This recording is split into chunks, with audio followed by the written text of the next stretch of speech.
어느 교회에서 교회 건축을 하는데 다툼이 일어나게 되었습니다. 그 다툼의 원인은 다른 것이 아니라 교회 바닥 카펫을 빨간색 카펫으로 하느냐, 파란색 카펫으로 하느냐, 이게 문제가 되었습니다.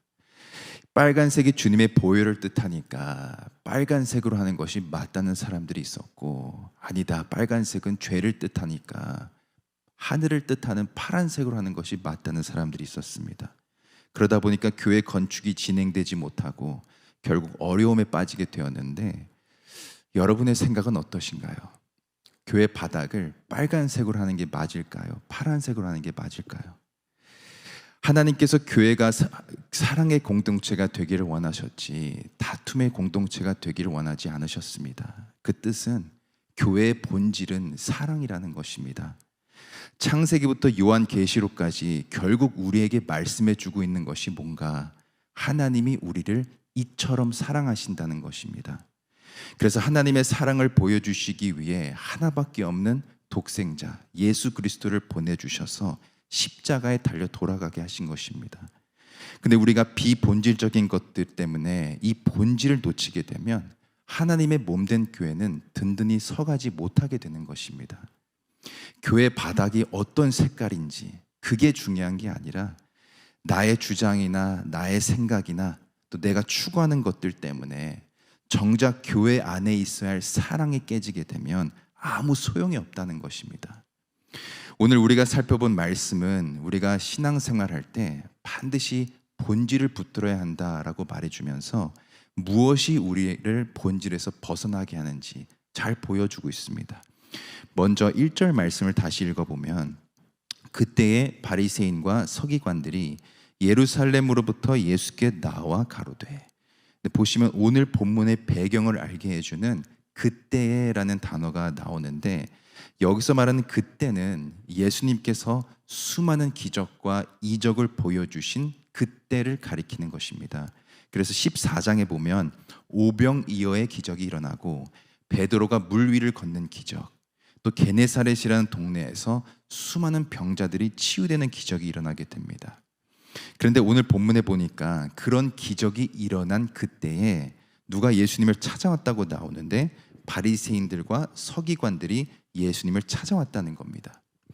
예수 그리스도의 기적과 이적으로 인해 가장 은혜가 충만하고 또 생명의 역사들이 가장 많이 일어나고 있을 그때에 바리새인들과 서기관들이 예수님을 찾아와서 말을 하는데, 무슨 말을 하는가? 2절에 보니까 당신의 제자들이 어찌하여 장로들의 유전을 범하나이까? 여기서 나온 유전은 전통을 의미합니다. 그러니까 왜 당신의 제자들이 전통을 지키고 있지 않습니까? 지금 물어보고 있는 겁니다. 본질이신 예수 그리스도가 생명을 전하면서 복음의 역사가 일어나고 있는데, 바리새인들이 와서 비본질적인 것들로 트집을 잡고 있는 것입니다. 그러면서 구체적으로 그들이 지키지 않았던 전통에 대해서 말해주는데, 2절을 이어서 보면 떡 먹을 때 손을 씻지 아니하나이다. 이 당시 유대인들 사이에서 대대로 지켜왔던 전통 중에 하나가 식사하기 전에 반드시 손을 씻는 것이었습니다. 그 이유가 이 부정한 손으로 음식을 만지게 되면 내 몸으로 그 음식이 들어왔을 때 내 몸도 부정해진다고 생각했기 때문에 나도 모르게 묻어있을 수 있는 이 부정한 것들을 반드시 씻어내고 음식을 먹어야 됐습니다. 근데 이 이야기가 오병이어 사건 이후에 나오는 것으로 봐서는 오병이어 사건 때 손을 씻지 않고 떡을 먹었던 그 제자들의 모습을 보고 누군가가 이 바리새인들에게 말했던 것 같습니다. 그래서 그것을 들은 바리새인들이 지금 찾아와서 책망하는데, 어떻게 당신의 제자들은 떡을 먹을 때 손을 씻지 않을 수 있습니까? 여러분, 우리가 교회 안에 일어나는 일들을 가만히 우리가 보게 되면 가장 은혜가 충만할 때, 또 교회가 든든히 서가고 있을 때 영적인 방해들이 틈타게 되는데, 보면 항상 비본질적인 것들로 틈탑니다.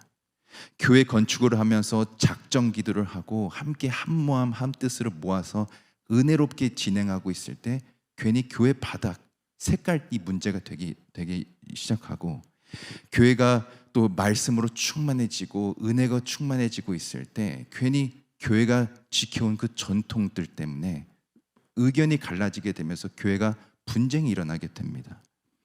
여러분, 교회 그 개인의 신앙생활도 마찬가지입니다. 우리가 어떤 형식이나 또 어떤 전통에 갇혀버리면 정작 본질이신 예수 그리스도가 없는 종교 생활을 하게 되는 것입니다.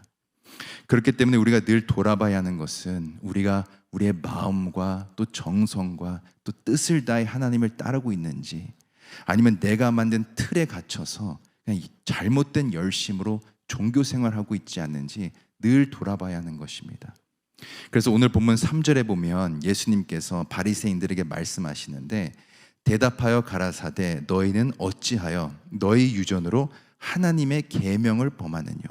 그러니까 너희가 만든 전통 지키려고 하나님의 명령을 어기는 것이 말이 되느냐 지금 말씀하고 계십니다.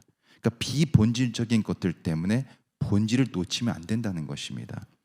그러면서 한 가지 예를 드는데 4절부터 6절 말씀을 보면, 하나님이 이르셨으되 내 부모를 공경하라 하시고 또 아비나 어미를 회방하는 자는 반드시 죽으리라 하셨거늘, 너희는 가로되 누구든지 아비에게나 어미에게 말하기를 내가 드려 유익하게 할 것이 하나님께 드림이 되었다고 하기만 하면 그 부모를 공경할 것이 없다 하여 너희 유전으로 하나님의 말씀을 패하는도다.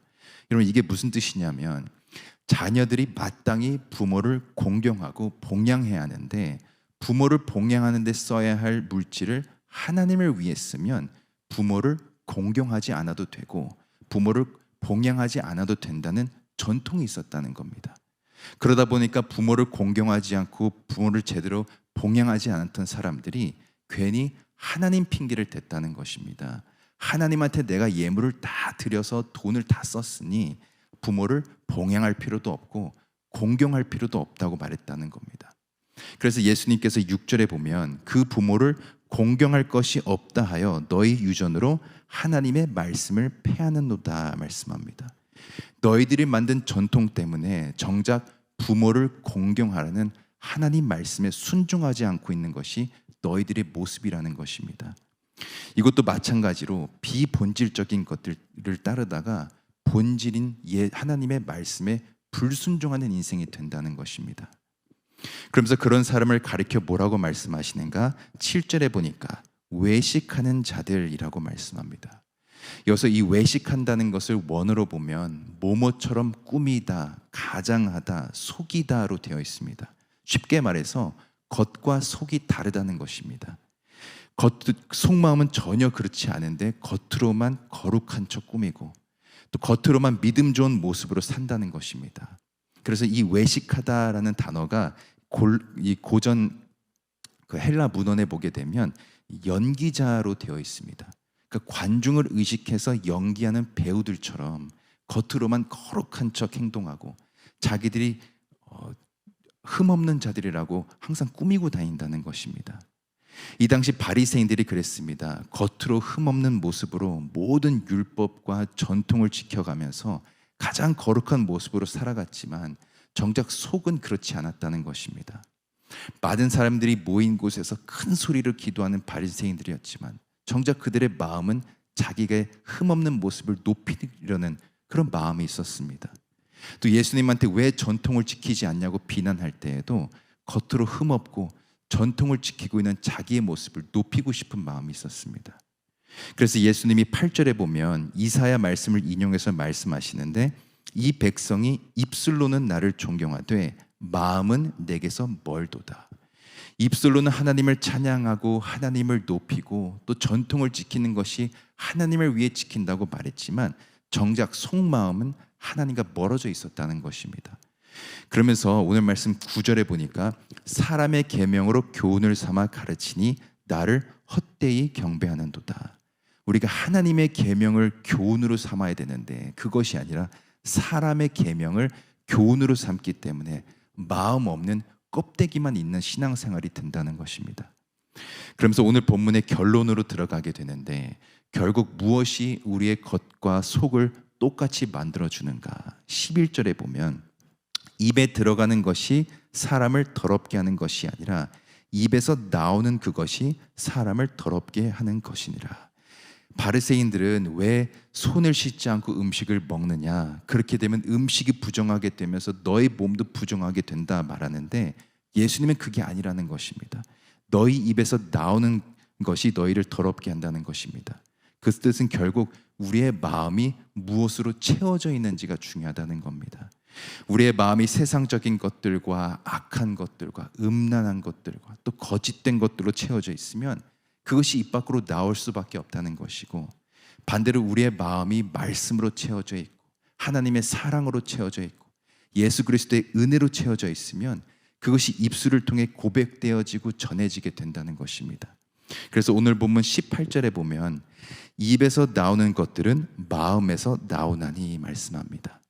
결국 오늘 말씀이 말해주는 것은 우리가 비본질이 아니라 본질이신 예수 그리스도를 따르는 인생이 되기 위해서는 우리의 마음이 본질로 채워져 있어야 된다는 것입니다.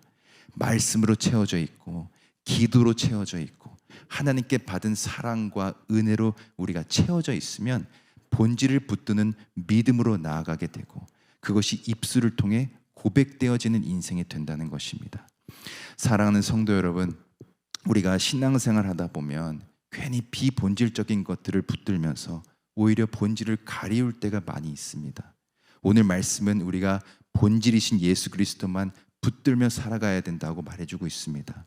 오늘도 우리의 마음을 하나님으로만 채우고 또 하나님께 받은 은혜로만 채우고 예수 그리스도의 그 십자가로만 우리가 우리의 마음을 채워서 하나님께 연기하는 자들이 아니라 정말 진실되게 그 은혜에 감격하고 또 감사하며 살아갈 수 있는 하루가 되기를 소망합니다.